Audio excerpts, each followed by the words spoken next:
Everyone, कैसे हैं आप सब। वेलकम टू सपना स्टडी एकेडमी। आज हम पढ़ेंगे एनसीईआरटी क्लास 8 साइंस का chapter number 11 chemical effects of electric current. कि मान लो कभी किसी को इलेक्ट्रिक शॉक लग गया तो हम क्या करते हैं, उसे लकड़ी की हेल्प से उसे बचाते हैं। ठीक है, ये किस वजह से होता है? क्योंकि जो वुड है वो वेड कंडक्टर होती है इलेक्ट्रिसिटी की। तो चैप्टर्स में सबसे पहले हम देख लेते हैं कि कंडक्टर किसे कहते हैं और इंसुलेटर किसे कहेंगे। तो ऐसे मटेरियल जिनमें से इलेक्ट्रिसिटी पास हो सके उन्हें हम क्या कहेंगे? कंडक्टर। इनके एग्जाम्पल हैं कॉपर, स्टील, गोल्ड और भी इसके बहुत से एग्जाम्पल्स हैं। इंसुलेटर क्या है? ऐसे सबस्टांस जिनमें से इलेक्ट्रिसिटी पास नहीं हो सकती है। कंडक्टर हो गया जिनमें से इलेक्ट्रिसिटी पास हो सकती है, और इंसुलेटर में इलेक्ट्रिसिटी पास नहीं हो सकती है। जैसे for example glass, rubber, dry wood, diamond, ये सब किसके एग्जाम्पल हैं? इंसुलेटर के। क्योंकि जो वुड है इंसुलेटर है, इसलिए हमने करंट शॉक से बचाने के लिए वुड का यूज़ किया है। सॉलिड के बारे में तो हमने जान लिया, जैसे ग्लास है, वुड है, कॉपर है, कि ये कंडक्टर है या इंसुलेटर। लेकिन क्या जो लिक्विड हैं ये इलेक्ट्रिसिटी को कंडक्ट करते हैं या नहीं, अब हम इसके बारे में स्टडी करेंगे।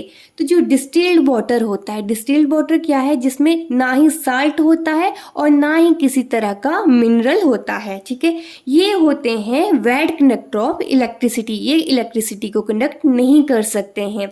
वैसे ही जो अनदर टाइप ऑफ वाटर है जिनमें सॉल्ट या मिनरल्स होते हैं, ऑलवेज गुड कंडक्टर होते हैं इलेक्ट्रिसिटी के। इसी वजह से आप कभी देखोगे कि आप गीले हाथों से स्विच को ऑन करते हैं तो हमें क्या लगता है? एकदम से शॉक लगता है। अभी मैंने आप लोगों को बताया कि जो डिस्टिल्ड वाटर है ये वेड कंडक्टर है इलेक्ट्रिसिटी का। अगर इसे भी हमने गुड कंडक्टर बनाना है तो आप क्या कीजिए, इसमें एसिड डाल दीजिए, बेस डाल दीजिए, या फिर कोई भी सॉल्ट डाल देंगे तो वो गुड कंडक्टर हो जाएगा इलेक्ट्रिसिटी का। जब हम ये सब्सटेंस को पानी में मिलाते हैं, कौन कौन से सब्सटेंस, जैसे एसिड हो गया, बेस हो गया, सॉल्ट हो गया, तो ये क्या करते हैं? ब्रेक अपार्ट होके पॉजिटिव और नेगेटिव आयंस में कन्वर्ट हो जाते हैं। ठीक है, जैसे HCl क्या है? एसिड है। ठीक है, ये क्या होगा? H+ और Cl नेगेटिव में ये ब्रेक अपार्ट हो जाएगा। वैसे अगर हम बेस की बात करें तो सोडियम हाइड्रोक्साइड Na+ और OH नेगेटिव में डिवाइड हो जाएगा। अगर हम सॉल्ट की बात करें, जो हमारा कॉमन सॉल्ट होता है NaCl, तो Na+ और Cl नेगेटिव। जैसे ही आप हायर क्लासेस में जाएंगे 10th में, तो आप वहाँ पे देखेंगे कि यहाँ पे H के ऊपर कौन सा साइन है, Cl के ऊपर नेगेटिव साइन क्यों है, तो ये हम आगे हायर क्लासेस में पढ़ेंगे। अभी आप बस इतना जान लीजिए कि जब ये सबस्टेंस पानी में डिसॉल्व होंगे तो क्या हो जाएंगे? ब्रेक अपार्ट होके H+ और Cl negative, Na+ OH negative, Na+ Cl negative, इसमें ये ब्रेक अपार्ट हो जाते हैं।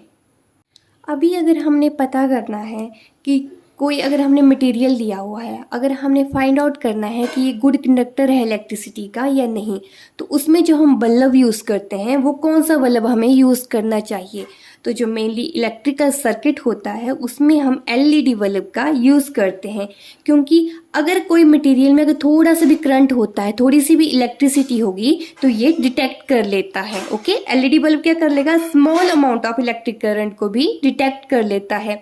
वहीं अगर जो दूसरे बल्ब होते हैं, इन्हें डिटेक्शन के लिए high amount of electric current चाहिए होता है। That's why we use LED bulb for testing electrical conductivity. Next topic है इलेक्ट्रोलिसिस। ठीक है, इलेक्ट्रोलिसिस से पहले हमें ये समझना है कि इलेक्ट्रोलाइट है क्या। इलेक्ट्रोलाइट होता है जैसे कोई भी लिक्विड है, क्या है? कंडक्टिंग लिक्विड है, उसमें से हम इलेक्ट्रिक करंट को पास कर सकते हैं, उसे हम कहेंगे इलेक्ट्रोलाइट। जब भी इलेक्ट्रोलाइट में से कोई भी इलेक्ट्रिक करंट पास होता है तो कुछ केमिकल रिएक्शंस वहाँ पे होती हैं, तो इस प्रोसेस को हम क्या कहते हैं? इलेक्ट्रोलिसिस बोलते हैं। इलेक्ट्रोलाइट से क्या बना? इलेक्ट्रोलिसिस बना। अभी आप यहाँ देखेंगे इस कंटेनर में क्या है? इलेक्ट्रोलाइट सॉल्यूशन है। ठीक है, यहाँ से इट मीन्स करंट को पास कर सकते हैं। अभी आपको ये दो दिख रही हैं, कार्बन रॉड्स होती हैं ये, इन्हें हम बोलते हैं इलेक्ट्रोड। ओके, एक होती है कैथोड और एक होती है एनोड। जो कैथोड होती है उस पे हमेशा पॉजिटिव चार्ज होता है और एनोड पे नेगेटिव चार्ज होगा। ओके, जो कैथोड है उस पे जो आयंस होते हैं वो होते हैं पॉजिटिव आयंस, जिन्हें हम बोलते हैं केटाइंस। और एनोड पे कौन से आयंस हो जाएंगे? A for anode, A for anions, इस पे होंगे नेगेटिव। तो इलेक्ट्रोड्स में मैंने क्या बताया, एक कैथोड है एक एनोड है। जो कैथोड है कौन सा चार्ज होता है? Positive charge. एनोड पे होता है नेगेटिव चार्ज। कैथोड से आगे बनता है केटाइन।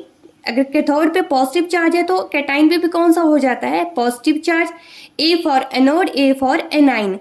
एनोड पे भी नेगेटिव चार्ज और एनाइन पे भी क्या हो जाएगा? नेगेटिव चार्ज हो जाएगा। नेक्स्ट है इफेक्ट्स ऑफ इलेक्ट्रिक करंट। ठीक है, इसमें हम पढ़ेंगे कि जो इलेक्ट्रिक करंट है वो किस तरह से इफेक्ट करता है। हीटिंग इफेक्ट है इसका। जैसे आपने देखा है, जैसे हम विंटर्स में क्या यूज़ करते हैं? हीटर्स यूज़ करते हैं। तो ये किस वजह से होता है? क्योंकि जो इलेक्ट्रिक करंट है हमें क्या दे रहा है? हीट दे रहा है। वैसे जो मैकेनिकल इफेक्ट हैं, आपने अपने घरों में फ़ैन देखे हुए हैं। जैसे हमें गर्मी लगती है तो हम क्या कर देते हैं? स्विच ऑन करेंगे और हमें फैन क्या है? ऊपर घूमता हुआ दिखाई देता है। ये किस में कन्वर्ट कर रहा है? अपनी एनर्जी को मैकेनिकल एनर्जी में कन्वर्ट कर रहा है। थर्ड है मैग्नेटिक इफेक्ट। अगर आप एक कंपास देखेंगे, उसे हम सर्किट में रखते हैं तो क्या होगा? आपको उसकी निडल दिखाई देती है। ठीक है, निडल उसकी फ्लक्चुएट होगी। तो ये किस वजह से है? इलेक्ट्रिक करंट के इफेक्ट की वजह से। लास्ट इसका इफेक्ट है केमिकल इफेक्ट। अभी जैसे हमने इलेक्ट्रोलिसिस में पढ़ा कि जैसे ही हम इलेक्ट्रिक करंट को पास करते हैं तो कुछ ऐसी केमिकल रिएक्शंस होती हैं। ठीक है, तो केमिकल इफेक्ट में हम मेनली इलेक्ट्रोप्लेटिंग को पढ़ेंगे। एक नया वर्ड आया इलेक्ट्रोप्लेटिंग। ठीक है, इसमें हम क्या करते हैं? इलेक्ट्रिसिटी की हेल्प से, इट मीन्स कि इलेक्ट्रिक करंट की हेल्प से हम क्या करेंगे? कोई भी मटेरियल होगा उसके ऊपर हम जिस मर्जी मेटल की लेयर को डिपॉजिट कर सकते हैं। ठीक है, हमारे पास कोई, मान लो कोई भी मटेरियल है, अगर हमने उसके ऊपर क्या कर देना है? सिल्वर की लेयर डिपॉजिट कर देनी है, तो हम किसकी हेल्प से करेंगे? इलेक्ट्रिसिटी की हेल्प से। तो इसे हम क्या कहेंगे? इलेक्ट्रोप्लेटिंग। अब हम देखेंगे कि इलेक्ट्रोप्लेटिंग जो प्रोसेस है वो कैसे कैसे होती है। आप एक बीकर में इलेक्ट्रोलाइट ले लीजिए। यहाँ पे आपने क्या ले लिया? कोई भी जो गोल्ड प्लेटेड, यहाँ पे आपने एक पार्ट लगा दिया। दूसरी साइड क्या? स्पून है, जिसे हमने क्या करना है? इस पे ऊपर गोल्ड प्लेटिंग करनी है। बेसिकली हमने सिल्वर के ऊपर गोल्ड प्लेटिंग करनी है। तो हम क्या करेंगे? इसमें इलेक्ट्रिक करंट पास करेंगे। यहाँ से धीरे धीरे जो गोल्ड के जो छोटे छोटे कण होते हैं निकलने लगेंगे इलेक्ट्रोलाइट में। और कहाँ डिपॉजिट हो जाएंगे? स्पून के ऊपर डिपॉजिट हो जाएंगे। तो हमें स्पून कैसा मिलेगा? एकदम से गोल्ड स्पून मिलेगा। पहले स्पून कैसा था? सिल्वर स्पून था। फिर जैसे उसके ऊपर जो मेटल डिपॉजिट होने लगी तो हमें मिल गया गोल्ड स्पून। तो इसे हम कहते हैं इलेक्ट्रोप्लेटिंग। इलेक्ट्रोप्लेटिंग की एप्लीकेशंस क्या क्या हैं? जैसे अभी आप लोगों ने देखा है, गोल्ड अभी दिन प्रतिदिन महंगे से महंगा होते जा रहा है, तो इसे हर कोई अफोर्ड नहीं कर सकता है। ठीक है, तो इसके लिए हम क्या कर देते हैं? जैसे जो होती हैं डुप्लीकेट ज्वेलरी होती हैं, उन्हें हम पहन सकते हैं। ऑल राइट, जैसे क्या होगा? अगर आपके सामने कोई गोल्डन ब्रेसलेट रखा है और दूसरा क्या है? कोई भी आर्टिफिशियल ज्वेलरी रख दी हुई है जिसपे कौन सी प्लेटिंग की हुई है? गोल्ड प्लेटिंग की हुई है। तो दूर से आप उन्हें नहीं बता सकते हैं कि कौन सा गोल्ड है या फिर कौन से दूसरी मेटल का बना हुआ है।